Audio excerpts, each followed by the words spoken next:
ప్రజాపద్దుల సంఘం చైర్మన్ ఈ ఒక్క పదవే ప్రతిపక్షానికి వచ్చేది ఒక రకంగా. అది ఇప్పుడు మొత్తం ట్రెండ్ ఈయన కూడా సెట్ చేస్తున్నారా చంద్రబాబు నాయుడు గారు, లేదంటే ఒక రాజకీయ సంప్రదాయాన్ని కంప్లీట్గా మార్చేస్తున్నారా? దీనికి కారణం బాబు గారు తీసుకున్న నిర్ణయమా, జగన్మోహన్ రెడ్డి గారు తీసుకున్న నిర్ణయమా? సభకు వెళ్ళకపోవడం, అటెండ్ కాకపోవడం. బలం ప్రకారం చూసుకుంటే మండలిలో వాళ్ళకి 31 నెంబరు, ఇక్కడ 11 ఉంది. బలం విషయంలో పెద్ద అభ్యంతరం ఏమీ లేదు అనేది. కానీ ఆ పదవి మాత్రం ఇప్పుడు వాళ్ళకి దక్కట్లేదా ఏంటి? ఏం రాజకీయం ఇదంతా? జగన్మోహన్ రెడ్డి గారు చేజేతుల వస్తున్న పదవిని, కీలక పదవిని కూడా వదిలేసుకున్నారా ఆయన తీసుకున్న నిర్ణయం వల్ల? ఇది అంశం మీద చర్చించే ప్రయత్నం చేద్దాం. సరే, పిఏసీ చైర్మన్ అంటేనే ఉన్నది ఒకటే, వీళ్ళకి వచ్చేది ప్రతి. అప్పుడు పయ్యావుల కేశవకి ఇచ్చింది వీళ్ళే, అంతకుముందు బొగ్గన రాజేంద్ర రెడ్డి గారికి వాళ్ళు ఇచ్చారు. ఒక రాజకీయ సాంప్రదాయం కొనసాగుతుంది. ఇప్పుడు సడన్గా ఆ సాంప్రదాయాన్ని మారుస్తున్నారా? ఈయన కూడా ఏమన్నా ట్రెండ్ సెట్ చేయాలనుకుంటున్నారా బాబు గారు? అంటే ఇదివరకు కాస్త విలువలతో కూడినటువంటి సంప్రదాయాలని తీసుకురావడము, అమలు చేయడము చేసిన స్టేజ్ నుండి ఇప్పుడు కంప్లీట్గా అవన్నీ వదిలేసేయాలి, కఠినంగా వ్యవహరించాలి, దుర్మార్గంగా అని అనకూడదు కానీ మొండిగా ఉండాలి అనేటటువంటి ఒత్తిడి ఆయన మీద ఉంది. అవునా? ఆ ఒత్తిడిని అమలు చేస్తున్నట్టు కనబడుతుంది. ఇప్పుడు చంద్రబాబు అంటే ప్రతీకారాత్మక ధోరణి లేదు అంటారు, కానీ ఆయన ప్రతీకారాత్మక ధోరణి చూసిన వాళ్ళకి తెలుసు ఆయన ఎట్లా కొట్టగలడని. కానీ ఆయన ఎవరిని కొట్టాలో అంతవరకే కొడతాడు, అందరి మీద వెళ్ళి పడిపోడు ఆయన. ఎవరైనా కావాలి, ఇప్పుడు లక్ష్మీపార్వతి ఆవిడ ఇంతవరకు వెళ్ళి మొత్తుకున్నా సరే ఎవరన్నా నమ్ముతారా? ఎన్టీ రామారావు కొట్టాల్సిన టైంలో కొట్టారు, మళ్ళీ సెట్ చేయాల్సిన టైంలో సెట్ చేసుకొచ్చేసారు. అట్లాగా రాజశేఖర్ రెడ్డి ఒకప్పుడు కొట్టాల్సినప్పుడు కొట్టారు, తర్వాత ఇప్పుడు రాజశేఖర్ రెడ్డిని పొగుడుతారు. అంటే ఎప్పుడు కొట్టాలా, ఎప్పుడు లేపాలా, ఎప్పుడు చేసుకోవాలా అని బాగా తెలుసు. కానీ వీళ్ళు ఏమనుకుంటారు, ఆయన అమాయకంగా ఉంటారు, లేకపోతే ఆయన చూసి చూడనట్టు పోతారు, మొహమాటానికి పోతారు అన్నటువంటిది. ఆయన మొహమాటానికి పోరు అనే సంగతి వీళ్ళకి తెలియజెప్పే ప్రయత్నం కంటే వీళ్ళ కోరికలు కూడా నెరవేరిస్తే పోతుంది కదా. అందులో భాగమే సోషల్ మీడియా కేసులా, పోసాని లాంటి వాళ్ళకి నోటీసులా, అట్లాగే జగన్ మీదన ముప్పేట దాడా, ఇదంతా కార్యకర్తల కోరిక మేరకు చేస్తున్నది. అధికారులను వేధించడం, అధికారుల సస్పెన్షన్ల యాక్షన్స్ అవన్నీ కూడా కార్యకర్తల యొక్క కసి, ఓ రకంగా కరెక్ట్ పదజాలం చెప్పాలంటే కార్యకర్తలు అభిమానులు కసి తీరుస్తున్నారు. జగన్ అనేటువంటి వాడిని ఇక మళ్ళీ లేవకుండా తొక్కేయాలి అన్నది వాళ్ళ కోరిక. ఆ కోరికని తీర్చే క్రమంలో ఇది ఒక అడుగు. మామూలుగా రాజకీయం అంటేనే గాయం కనబడకుండా నొప్పి తెలిసేలాగా దెబ్బ కొట్టడం. ఇప్పుడు ఈయన బాబు గారు ఏం చేస్తున్నా డైరెక్ట్గా తెలిసిపోతుంది, ఆ గాయం చేసాడు అనేది అర్థమైపోతుంది, ఆ దెబ్బ కనబడిపోతుంది. ఇప్పుడు పిఏసీ చైర్మన్ ఇచ్చి రాజకీయం చేయడం వేరు, ఇప్పుడు కంప్లీట్గా ఆ పదవి వాళ్ళకి ఇవ్వకుండా ఇప్పుడు ఏదో జనసేనకి ఏదో ఇస్తామంటున్నారు, అది మార్చేయడం అనేది ఏ తరహా రాజకీయం? బాబు గారు నిర్ణయం కరెక్టేనా? ఇక్కడ నేను చెప్తుంది ఓపెనే, అప్పుడైనా ఓపెనే, ఇప్పుడైనా ఓపెనే. ఆయన లక్ష్మీపార్వతి గురించి మాట్లాడారు ఏంటి? ఓపెన్ గానే కొడతారు కొట్టాలనుకుంటే ఆయన, అంతే ఉంటుంది ఆయన స్టైలు. ఇప్పుడు జగన్మోహన్ రెడ్డి ఇష్యూలో ఉంది, డైరెక్ట్గా తెలుగుదేశం పార్టీ ఇంప్లీడ్ అయింది అందులో. అప్పుడు అశోక్ గజపతిరాజు, ఆయన పేరేంటి, ఎర్రనాయుడు, ఇంప్లీడ్ అయ్యారు. ఓపెన్ కదా, నీకేంటి సంబంధం? అది కేసు కాంగ్రెస్ పార్టీ పెట్టింది, తన పార్టీకి సంబంధించినటువంటి ఒక ఎంపీ గురించి పెట్టింది, తన పార్టీ సీఎం కొడుకు గురించి పెట్టింది. అది వాళ్ళు తెలుసుకోవాల్సిన దాంట్లో ఈయన ఎట్లా ఇంప్లీడ్ అయ్యారు అంటే ఓపెన్ పబ్లిక్లో ఇదిగో కరప్షన్ కంట్రోల్ చేసే నాయకుడు. అదే సందర్భంలో భవిష్యత్తులో మళ్ళీ తనకు శత్రువు తయారు కాకుండా చూసుకునేటటువంటి ప్రయత్నం అయితే కొంత ఫెయిల్ అయింది. అది అంతే. ఇప్పుడు కాన్సెప్ట్ ఏంటి అంటే జనం ఏమనుకుంటారు అనే కాన్సెప్ట్ ఏమి లేదండి ఇక్కడ. Simple, very simple. జనం ఏమనుకోవాలో డిసైడ్ చేస్తారు. ఇప్పుడు మీకు డబ్బులు రాలేదు, పత్రిక చదవగానే రాష్ట్రం ఆర్థికంగా దిగజారిపోవడం వల్ల, జగన్మోహన్ రెడ్డి అన్యాయంగా అరాచకం చేయడం వల్ల, ఆర్థిక పరిస్థితి కుప్పకూలిపోవడం వల్ల అమ్మఒడి ఇవ్వడం కష్టమవుతుంది. అయినా చంద్రబాబు గారు చాలా కసరత్తు చేసి సిన్సియర్గా సీరియస్గా పనిచేసి వచ్చే ఏడాది కన్నా సెట్ చేయమని చెప్పేసి అధికారులకి చాలా కఠినంగా వార్నింగ్ ఇచ్చారు. అధికారి ఎవడు చేయడానికి అందులో ఆయన జేబులోంచి అందించేస్తాడా బేసిక్గా. కానీ వార్త రాసేటప్పుడు ఇది పబ్లిక్కి ఏం కన్వే వెళ్తుంది, నువ్వు ఏం చేసావు అనేది కాదు, ఎలా చేసావు అనేది కాదు, ప్రజలు ఎలా ఫీల్ అయ్యారు అనేది. అదే కదా. ప్రజలని ఫీలింగ్ ఎలా క్రియేట్ చేయడం అనేది ఒక్కటి చూసుకుంటే చాలు. ఎథిక్స్ అక్కర్లేదు, వ్యవస్థ అక్కర్లేదు. ప్రజలు మనం చేసేది కరెక్ట్ అని నమ్మితే చాలు అనేటటువంటి ఒక క్లియర్ కట్ పిక్చర్లో ఉన్నాం మనం. అందులో బాబు దానికి తగ్గట్టుగా వ్యవస్థలన్నీ నడుస్తున్నాయి. కాబట్టి ఇవాళ మీరు అడగండి, ఒక్క తెలుగుదేశం కార్యకర్తనైనా, ఒక్క జనసేన కార్యకర్తనైనా, ఒక్క బీజేపీ కార్యకర్తనైనా అడగండి, వీళ్ళందరూ డెమోక్రసీ గురించి మాట్లాడతారు. డెమోక్రసీ అట్లా ఉండాలి, ఇట్లా ఉండాలి అని మాట్లాడతారు. చంద్రబాబు అరెస్ట్ చేయడం అనేది డెమోక్రసీకి విరుద్ధం అని కూడా మాట్లాడతారు కదా. కరెక్ట్. మరి డెమోక్రసీలో ఈ ఫార్మెట్ అంటే ఇప్పుడు ఏమంటారు, అదే అప్పుడు ఆ ఫార్మెట్ వాడు పాటించలేదు కాబట్టి మా వాడు చేయలేదు. అప్పుడు ఫార్మెట్ పాటించలేదా? పాటించారు. అరెస్ట్ విషయంలో జగన్ లోపల వేయించే పని ఏం చూశారు, చంద్రబాబు లోపల వేయించే పని ఆయన చూశారు. కాబట్టి ఇద్దరు ఒకరికొకరు ప్రతీకారం తీసుకున్నారు. ఇందులో ప్రజలకి ఏం సంబంధం అది తెలియక అడుగుతా. కానీ జగన్ అరెస్ట్ చేస్తే నిజం, చంద్రబాబుని అరెస్ట్ చేస్తే అబద్ధం. జగన్ చేస్తే అవినీతి, చంద్రబాబు చేస్తే నీతి. అట్లాగే ఇప్పుడు ఈ ఫార్మెట్లో కొత్త కాన్సెప్ట్ వచ్చింది.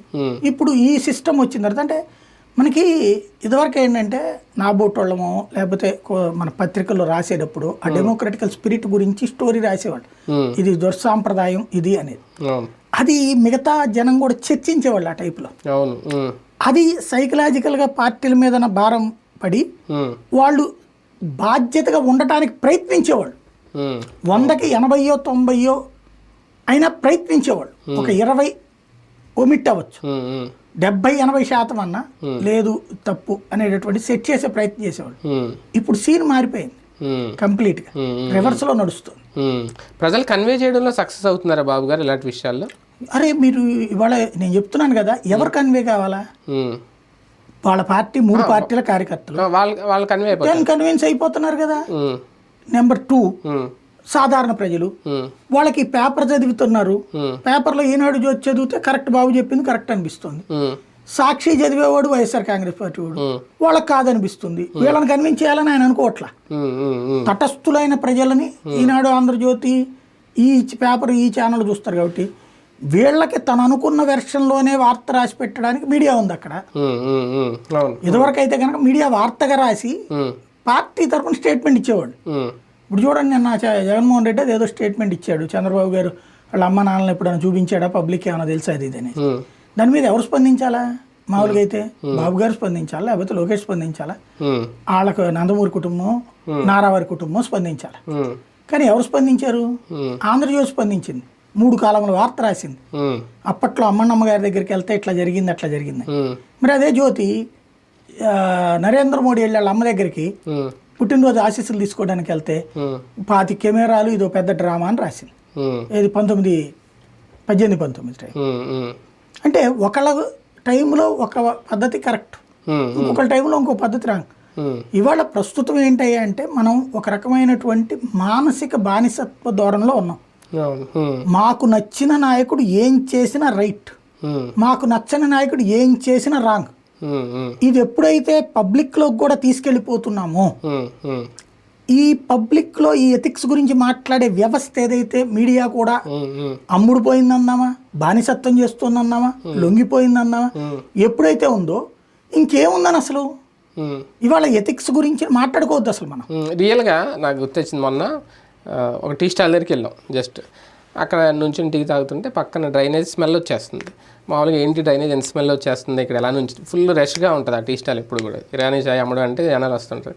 వెంటనే ఎదురుగా ఆ రౌండ్ టేబుల్ దగ్గర నుంచి ఇద్దరు మాట్లాడుకుంటున్నారు. మా మాటలు విని జగన్ శుభ్రంగా అప్పులు చేసి వెళ్ళిపోయాడండి, ఇప్పుడు జీతాలు ఇచ్చే అవకాశం లేదు బాబు గారికి, ఏం చేస్తారే ఆ డ్రైనేజ్లు ఎవడో క్లీన్ చేయట్లేదు.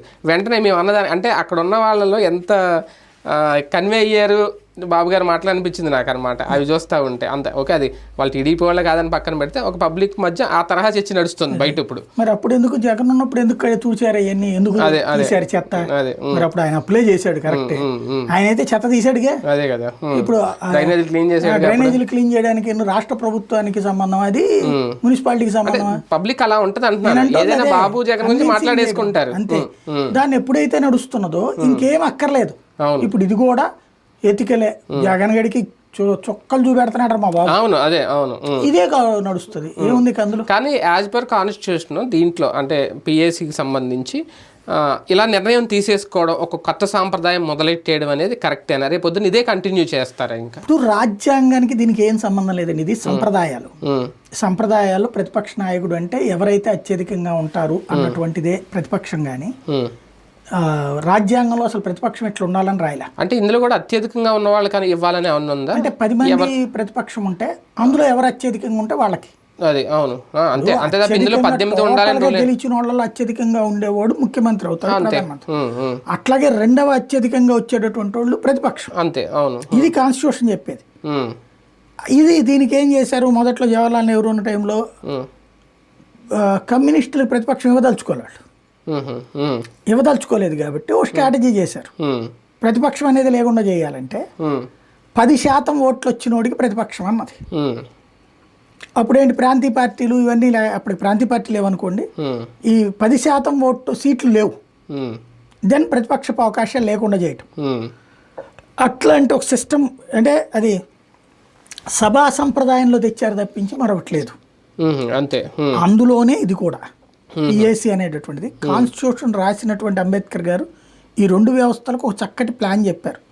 ఎవరు హైయెస్ట్ వస్తే వాళ్ళ పొజిషన్ అన్నటువంటిది కానీ, లేదంటే ఈ పబ్లిక్ అకౌంట్స్ కమిటీ అనేది ఏంటి, మన కాన్స్టిట్యూషన్లో ఉన్న సిస్టమ్ ఏంటంటే ప్రతిదానికి ఒకటి క్రాస్ చెకింగ్ మెకానిజం ఉండాలి. శాసన నిర్మాణ వ్యవస్థ చేసిన పనులు కార్యనిర్వాహక వ్యవస్థ ఫాలోఅప్ చేయాలి. కానీ ఈ రెండిట్లో తేడా జరిగినప్పుడు న్యాయశాఖ జోక్యం చేసుకోవాలి. అట్లాంటి ఒక సున్నితమైన అంశం అధికార పక్షం అంతా అహంకారంతో ఆలోచిస్తుంది. వాళ్ళు చేసే తప్పులు వాళ్ళు ఎక్స్పోజ్ చేయరు, ఒప్పుకోరు. అంతే, అది ఎత్తి చూపెట్టే ఒక వ్యవస్థ ఉండాలి. దాంట్లో ఏది రైట్ అని ప్రజలు గ్రహించాలి, ప్రజలు చర్చించుకోవాలనే ఒక డెమోక్రటికల్ స్పిరిట్తో తీసుకొచ్చి పెట్టారు. అందుకనినే పిఎస్సి చైర్మన్ అనేటటువంటిది కీలకమైంది. వాళ్ళు అడుగుతుంటారు, అధికారులు ఏంది మీరు అది దానికి ఎంత ఖర్చు పెట్టారు, దీనికి ఎంత ఖర్చు పెట్టారు, ఇవి అడుగుతూ ఉంటారు. వీళ్ళు అడుగుతున్నప్పుడు అధికారికి భయం ఉంటుంది. ఇప్పుడు ఎప్పుడైతే అది అధికార పక్షానికి వెళ్ళిపోయిందో అడిగేవాడేవాడు ఇంకా పిఎస్సి చైర్మన్ కో బొగ్గ గారు ఇది వస్తుంది, హోదా అంతే నడుస్తుంది. ఇప్పుడు జనసేనకి ఇస్తున్నారా ఆ పదవి? అంటే జనసేన అంటే ఇక మిత్రపక్షమే కదా. అప్పుడు మొన్న రేవంత్ రెడ్డి చేసింది తప్పు అని అనుకున్నాం. ఏం చేశాడు ఆయన, బీఆర్ఎస్ నుంచి కాంగ్రెస్ లోకి వచ్చిన ఆయనకి ఇచ్చాడు. ఇంకా కనీసం ఆయన కాంగ్రెస్ లో చేరలేదు కదా, బీఆర్ఎస్ పేరుతో ఉన్నాడు. అట్లా కాకుండా వీళ్ళు ఎన్డీఏ కూటమిగానే వెళ్ళారు. కూటమిలో భాగస్వామి పక్షానికి ఇచ్చి అదే ప్రతిపక్షం అంటే ఇప్పుడు ప్రతిపక్షానికి ఇవ్వాల్సింది ఇప్పుడు జనసేన ప్రతిపక్ష పాత్ర పోషిస్తే అదే కదా. ఒక రంగా తెలంగాణలో ఒరిజినల్ గా చెప్పాలి తెలుగుదేశంకే తీసుకున్నట్టు. అంతే, కొలవర్తి ఎవరు, అవును, తెలుగుదేశం తరపున జనసేనలోకి వచ్చినటువంటి ఎప్పటికీ తెలుగుదేశం ఆత్మతోనే ఉంటారు. అంతే, అవును. ఆయన అక్కడ భీమవరం రామాంజనేయులు ఒకరు, నల్లమిల్లి రామకృష్ణ వీళ్ళందరూ పార్టీలు మారినా ఆత్మలు ఇక్కడే ఉంటాయి. అంటే వేరే గుర్తుతో గెలిచిన వాళ్ళు గెలిపించుకున్నారు ఒక రకంగా. మరి అంటే ఓ రకంగా చెప్పాలంటే ఇప్పుడు అది నిజంగా కమిట్మెంట్తో పోయిన ఒకవేళ జగన్కి కాదనుకున్నప్పుడు ఈ జనసేనలోనే ఉన్నటువంటి ఒరిజినల్ జనసేన వాళ్ళకి ఇచ్చిన లెక్క ఉండేది. అసలు ఈ పేరు ప్రపోజ్ చేసిందే పవన్ కళ్యాణ్. అదే కదా, ఇంకేంటి అక్కడ. అంటే ఒక నామినేటెడ్ పదవి ఇచ్చినట్టే దీన్ని కూడా కీలక పదవిని కూడా ఇంకా వాళ్ళకి కట్టబెట్టినట్టు అనుకోవాలేమో. అందుకే పవన్ కళ్యాణ్. కానీ ఇందులో అంటే ఇది కోల్పోవడం, ఒక రకంగా ఉన్న మంచి అవకాశాన్ని వదులుకోవడం జగన్ వాళ్ళేనా? అతను ఏం చేస్తాడు, ఇవ్వాల్సిన వాళ్ళు ఆపేస్తే. అంటే చెప్పిన రీజను ప్రతిపక్షం అసెంబ్లీకి రావట్లేదు, ఎవరో మాట్లాడట్లేదు, ఇంకా అలాంటి పదవి చంద్రబాబు గారు దిగిపోయిన తర్వాత వీళ్ళు కూడా వెళ్ళలేదు కదా. అంటే అప్పుడు అయిపోయింది కదా అది. అదే మరి స్టార్టింగ్ నుంచి వెళ్ళట్లేదు. కాదు అప్పుడు కూడా తర్వాత కదా వచ్చింది, పయ్యాలు క్యాసెట్ ఇచ్చారు తర్వాత వచ్చినప్పుడు. కాబట్టి ఇవ్వాలి అనుకుంటే ఇవ్వచ్చు, సాకు. ఇప్పుడు అంటే ఇచ్చి వేస్ట్ అవుతుంది కదా అనేది కదా వీళ్ళు తెలిసి. అది కూడా కాదు, పెద్దిరెడ్డి పేరు పంపించారు, పెద్దిరెడ్డికి ఇవ్వడం వాళ్ళకి నచ్చలేదు. అదే కనుక ఇంకెవరి పేరన్నా చెప్తే వీళ్ళు ఒప్పుకునేవాళ్ళేమో. వీళ్ళు తెలివైన వ్యూహంలో విఫలమయ్యారు. అప్పుడు ఏం చేయాలా, ఏ చంద్రశేఖర్ పేరో పెట్టాలా, ఎస్సీ ఎవరినో పెట్టి వాళ్ళకి ఇవ్వలేదు అదిగో చూసారు ఎస్సీకి అన్యాయం అని మాట్లాడాలి. అట్లాంటి గేమ్ వేయడంలో చంద్రబాబు గారు సిద్ధస్తుడు. అది అవును, బీసీకో ఎస్సీకో ఇచ్చి అదిగో బీసీకి అన్యాయం చేశారు. ఎస్సీ ఇప్పుడు రాజ్యసభ రాదని తెలిసినా కూడా రాజ్యసభలో పోటీ పెట్టి బీసీని ఓడగొట్టారు, ఎస్సీని ఓడగొట్టారు అని చెప్తారు. ఆయన రాజకీయం 24 గంటలు రాజకీయం చేస్తారు. ఇలా అంటే జగన్ గారికి ముందు ఏం జరుగుద్ది అనేది ఊహించలేరు. అంటే ఈ పదవి ఎలాగే వస్తుంది, అవునా, కావాలంటే అడ్డుకుంటారని తెలుసు ఈయనకి. కాకపోతే ఈయన పెద్దిరెడ్డి గారిని సాటిస్ఫై చేయడానికేమో నేను ఇంత పెద్దదిద్దాం అనుకున్నాను, అలా ఆపారని. కాబట్టి ఈ గేమ్ ఆడతారని అనుకోలేదేమో జగన్ గారు, అడ్డుకుంటారు పదవి ప్రతిపక్షం రాకుండా. న్యాయపరంగా దీని మీద ఇంక పోరాటం ఏముండదా? ఏముండదు, కోర్టుకి వెళ్తే అవుతుంది కోర్టు. అంతే, నాకేం సంబంధం అయ్యా అంటది. శాసన వ్యవస్థకు సంబంధించి. రైట్, చూద్దాం. మొత్తానికి పిఎస్సి చైర్మన్ పదవి అయితే కోల్పోయింది వైఎస్ఆర్సీపీ. ఇప్పటివరకు వచ్చిన ఒక రాజకీయ సాంప్రదాయం ఏదైతే ఉందో అది ఇప్పుడు దారి మళ్ళింది, మిత్రపక్షానికి వెళ్ళింది పదవి. అది రేపొద్దున ఇదే కంటిన్యూ అవుతుందా? రేపొద్దున మళ్ళీ ఒకవేళ అధికారం మారినా వేరే పార్టీ వచ్చినా ఈ సాంప్రదాయాన్ని కంటిన్యూ చేస్తుందా? చూద్దాం.